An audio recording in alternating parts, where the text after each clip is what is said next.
है ना। महाभारत में एक एपिसोड है बहुत शानदार जो बहुत कुछ सिखाने के लिए है, और आप साथ लेके जाइए जितने लोग ऊपर बैठे हैं, जितने लोग नीचे बैठे हैं। महाभारत में एक एपिसोड हुआ कि उसमें एक मार्मिक टच है। हालांकि तो युद्ध हुआ तो दोनों तरफ से लोग मरे। 18 अक्षौणी सेना थी। 18 अक्षौणी।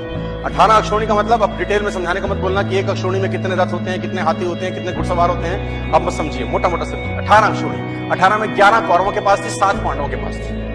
मतलब पांडवों की सेना 7 अक्षौणी थी और कौरवों की सेना 11 थी। उनकी फालतू थी, कोई दिक्कत नहीं। बहुत लोग मरे, करीब करीब 1 करोड़ लोग मरे महाभारत के युद्ध। 1 करोड़ लोग उस जमाने के, पॉपुलेशन तब भी थी। हमको रोते रहते हैं 100 करोड़ हो गए, तब भी साला 1 करोड़। सो उसमें एक मार्मिक एपिसोड है।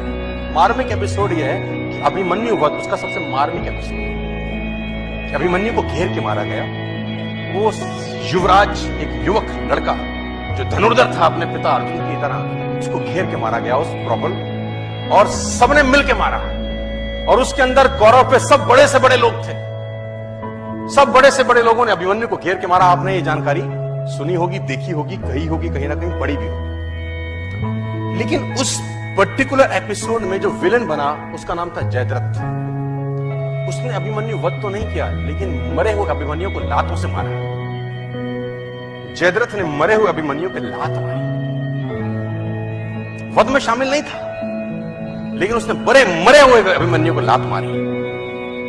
और इतिहास ये बोलता है कि जब अभिमन्यु वध हो रहा था तो अर्जुन अवेलेबल नहीं थे वहां पर, कहीं और गए थे, किसी और युद्ध में थे। लंबी कहानी, उस पर नहीं जाता, लेकिन जो story of moral of the story है वो समझाना चाहता।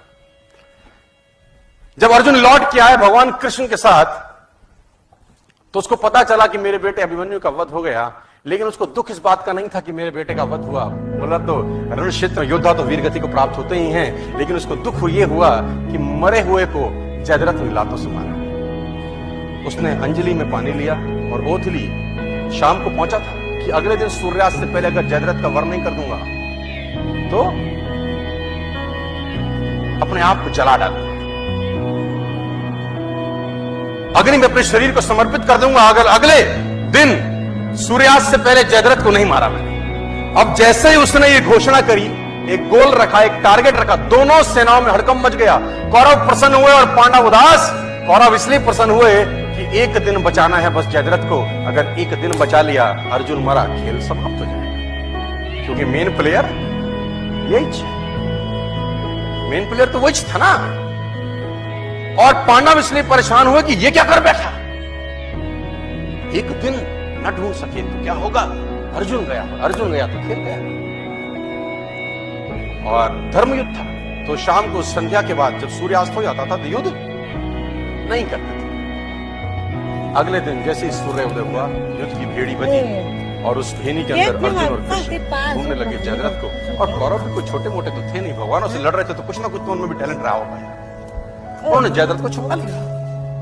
उनका एक ही काम था कि सूर्यास्त से पहले जयद्रथ को छुपा लो। और दिन चढ़ने लगा, सांसें चढ़ने लगी, और जैसे जैसे दिन निकलता रहा कौरव और प्रसन्न होते गए और पांडव और उदास।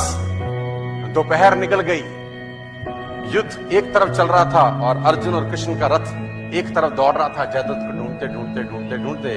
और आखिरकार वो समय आया जब सूर्यास्त होने को ही था और जयद्रथ अर्जुन को नहीं मिला। सब थक हार के बैठ गए। अर्जुन ने अपना गांडीव गिरा दिया और पांडवों ने भगवान कृष्ण की तरफ देखा और बोला, प्रभु अब तो तुम्हारा ही सहारा है, जयद्रथ नहीं है। भगवान ने बोला, कुछ नहीं, करता हूं। बोला, जयद्रथ कहां से लाओगे? भगवान ने जयद्रथ तो नहीं लाए। उन्होंने क्या किया, माया रची और बादलों को आदेश दिया और उन्होंने सूरज को ढक दिया। तो उन्होंने बोला, ये क्या करते हो? भगवान कृष्ण का जवाब सुनिए, साथ लेके जाइए। बोला, माहौल बनाता हूं। क्या बोले? Winning atmosphere. बोले, माहौल बनाता हूं। और जैसे ही बादल सूरज के सामने आए, सूरज छुप गया और उन नालायकों को लगा कि सूर्यास्त हो गया। बेवकूफ अपनी बेवकूफाना बातें बहुत जगह दिखा देते हैं। कहते हैं ना गधे के सर पे सींग नहीं होते, वो अपनी हरकतों से बताता है कि मैं गधा हूं। जैसे ही सूर्यास्त लगा, जो कि धुआं नहीं था, कौरवों ने जयद्रथ को आगे कर दिया। मन तो कर रहा है उनको ऐसी गाली दूं स्टेज पर, इस सालों घंटा 2 घंटा कौन सी चूल मचा रही थी तू? लेकिन कहते हैं विनाश काले विपरीत बुद्धि। कौरवों ने जयद्रथ को आगे कर दिया। अर्जुन घुटनों के बल बैठा है, गांडीव उसका गिरा हुआ है, और जयद्रथ अर्जुन को देख के हंसने लगा और गालियां देने लगा। कौरव हंसने लगे और अर्जुन को गालियां देने लगे कि तैयारी कर चिता पे चलने की।